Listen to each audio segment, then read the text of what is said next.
Selamat malam saudaraku, Shalom. Malam ini saya mengajak kita untuk senantiasa bersahabat, rukun, dan menjalin cinta kasih dengan setiap orang yang di sekitar kita, khususnya dengan anggota keluarga kita. Karena di tengah-tengah persahabatan, di tengah-tengah kerukunan, di tengah-tengah terjalin cinta kasih, di situ ada kekuatan yang memabukkan kita bersama melewati suka duka kehidupan kita. Dan ada kebahagiaan yang membuat kita tetap semangat dan berpengharapan dalam segala sesuatu. 1 Samuel pasal 18 ayat yang pertama. Ketika Daud selesai berbicara dengan Saul, berpadulah hati Yonatan dengan Daud. Yonatan mengasihi dia seperti dirinya sendiri. Saudaraku yang dikasihi Tuhan, tentu kita semua pernah mendengar pepatah Jawa yang mengatakan rukun agawe santosa, cerah agawe bubrah. Peribahasa atau pepatah Jawa ini menekankan bahwa di dalam kehidupan kita membutuhkan kerukunan. Di dalam kehidupan kita membutuhkan persahabatan.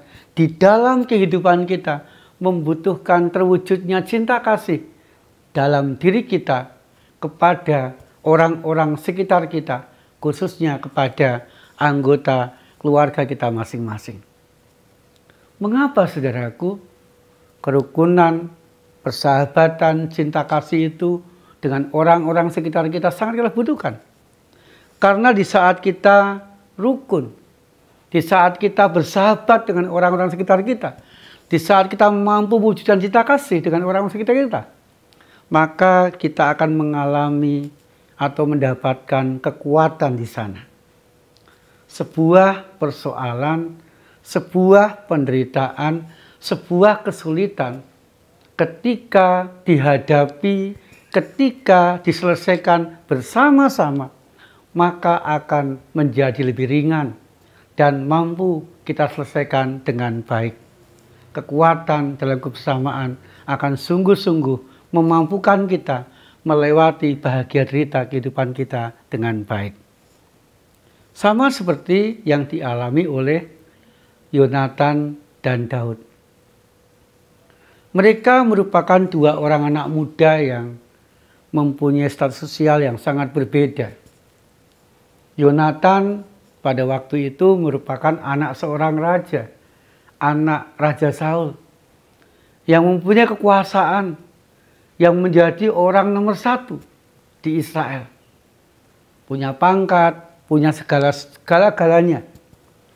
Sebaliknya saudaraku, Daud pada waktu itu pekerjaannya gembala domba, menggembalakan domba, yang merupakan pekerjaan paling rendah pada waktu itu. Sehingga status sosialnya orang dianggap atau menganggap Daud ini paling rendah. Kita bisa membayangkan anak seorang raja dan orang paling rendah statusnya. Sangat jauh berbeda. Tetapi saudaraku, ketika mereka bertemu, firman Tuhan mengatakan hati Yonatan dan hati Daud berpadu. Sehingga firman Tuhan menekankan Yonatan mengasihi Daud sama seperti mengasihi dirinya sendiri. Demikian juga dengan Daud mengasihi Yonatan sama seperti mengasihi dirinya sendiri.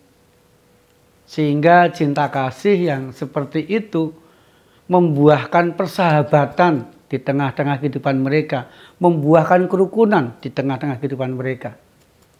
Sehingga saudaraku, ketika Saul merencanakan hendak membunuh Daud, karena pada waktu itu Saul iri, Daud lebih berhasil mengalahkan tentara musuh, lebih banyak mengalahkan tentara musuh dibandingkan Saul. Dan Daud lama-kelamaan lebih dipuji-puji oleh rakyat Israel daripada Saul. Rasa iri inilah yang membuat Saul ingin membunuh Daud. di tengah-tengah keinginan ayahnya ingin membunuh Daud, Yonatan yang sudah bersahabat dengan Daud tadi malah memberitahu bahwa ayahnya akan membunuh Daud dan membuat cara supaya Daud bisa lepas dari ancaman pembunuhan Saul. Walaupun punya hubungan dekat dengan Saul, dia anaknya Saul, tetapi Yonatan lebih membela Daud yang merupakan sahabatnya itu, lebih ingin rukun dengan Daud, sehingga Daud dan Yonatan bersama-sama mampu melepaskan diri dari ancaman Saul. Daud bisa keluar dari istana dan bisa melarikan diri.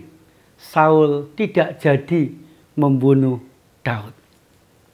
Saudaraku yang dikasihi Tuhan, persahabatan Daud dan Yonatan, cinta kasih Daud dan Yonatan yang terwujud di antara mereka, dan juga kerukunan mereka, membuat Daud kuat, sehingga Daud pun terlepas dari ancaman pembunuhan Saul. Demikian juga dengan kita, saudaraku. Saya mengajak, mari dengan setiap orang yang berjumpa dengan kita, khususnya dengan setiap anggota keluarga kita, kita berusaha untuk rukun dengan mereka. Karena di tengah-tengah kerukunan itu ada kekuatan dalam kehidupan kita. Ketika ada masalah, kita bisa bertanya. Ketika ada pergumulan, bisa diselesaikan bersama-sama. Ketika ada kesulitan, bareng-bareng dibicarakan dan bareng-bareng dicari jalan keluarnya yang terbaik. Demikian juga, saudaraku, di tengah-tengah persahabatan, kerukunan, dan cinta kasih yang terwujud, di situ ada kebahagiaan yang luar biasa. Mengapa, saudaraku? Ketika kita rukun dengan setiap orang di sekitar kita, ketika kita mengasihi orang-orang sekitar kita, ketika kita bersahabat dengan orang-orang sekitar kita, maka kita pun dimampukan Tuhan untuk saling menerima seorang dengan yang lain, saling mengerti seorang dengan yang lain. Sikap saling menerima dan mengerti orang lain inilah yang membuat kita bisa menikmati kehidupan kita dimanapun kita berada.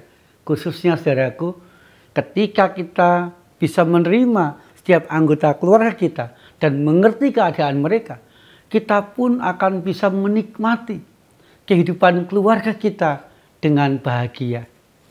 Dan kebahagiaan itu, saudara, membuat kita tetap semangat menjalani hidup.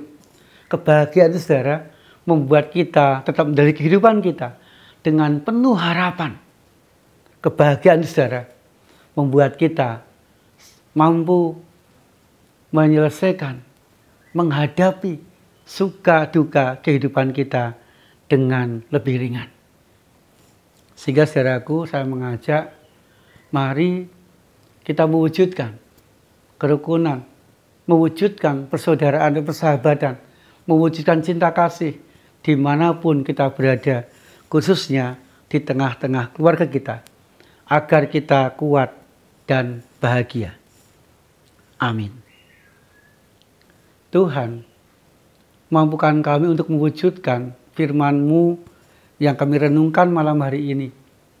Biarlah di tengah-tengah kehidupan kami ada kerukunan, ada persahabatan, dan cinta kasih, sehingga kekuatan kebahagiaan sungguh kami alami, kami rasakan dalam hidup kami, dan kami mampu melewati, menjalani kehidupan kami dengan baik. Kami berdoa, ya Tuhan, biarlah berkat, rezeki, kebahagiaan, kerukunan itu ada di tengah keluarga kami. Kami juga berdoa bagi yang sakit, Engkau kuatkan mereka, Tuhan. Engkau dampingi mereka, Tuhan, agar mereka tetap berharap pada Tuhan Yesus, dan mereka pun disembuhkan oleh Tuhan Yesus. Berdoa untuk dunia, biarlah dunia tetap damai. Yang berperang, Tuhan perdamaikan mereka. Dan juga kami berdoa untuk Indonesia, ya Tuhan, agar seluruh rakyat Indonesia mengalami kecukupan berkat dari hari ke hari, Sehingga rakyat Indonesia semakin hari semakin merasakan cinta kasih Tuhan dan semakin makmur dalam hidup mereka. Di dalam nama Tuhan Yesus Kristus kami berdoa. Amin. Selamat menikmati kebahagiaan, kerukunan, dan cinta kasih dalam kehidupan kita, saudaraku. Tuhan Yesus senantiasa menyertai dan memberkati kita.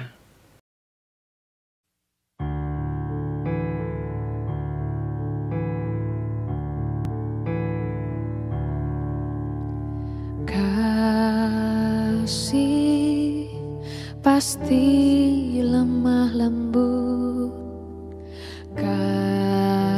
kasih pasti memaafkan, kasih pasti murah hati, kasih-Mu, kasih-Mu Tuhan.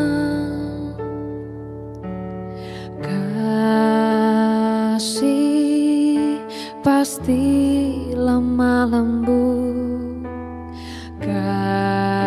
kasih pasti memaafkan, kasih pasti murah hati, kasih-Mu, kasih-Mu Tuhan. Ajarilah kami ini saling mengasihi, ajarilah kami ini saling mengampuni, ajarilah kami ini kasih-Mu ya Tuhan, kasih-Mu kudus tiada batasnya.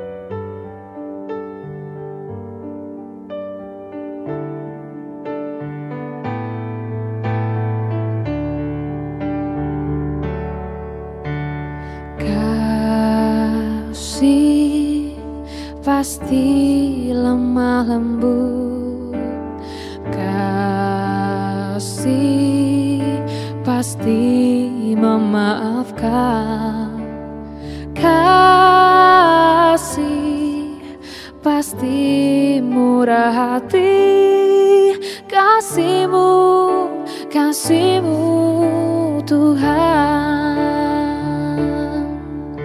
Ajarilah kami ini saling mengasihi, ajarilah kami ini saling mengampuni, ajarilah kami ini kasih-Mu ya Tuhan, kasih-Mu kudus tiada batasnya. Ajarilah kami ini saling mengasihi, ajarilah kami ini saling mengampuni, ajarilah kami ini kasih-Mu ya Tuhan, kasih-Mu kudus tiada batasnya. Kasih-Mu kudus tiada batasnya, kasih-Mu kudus tiada batasnya.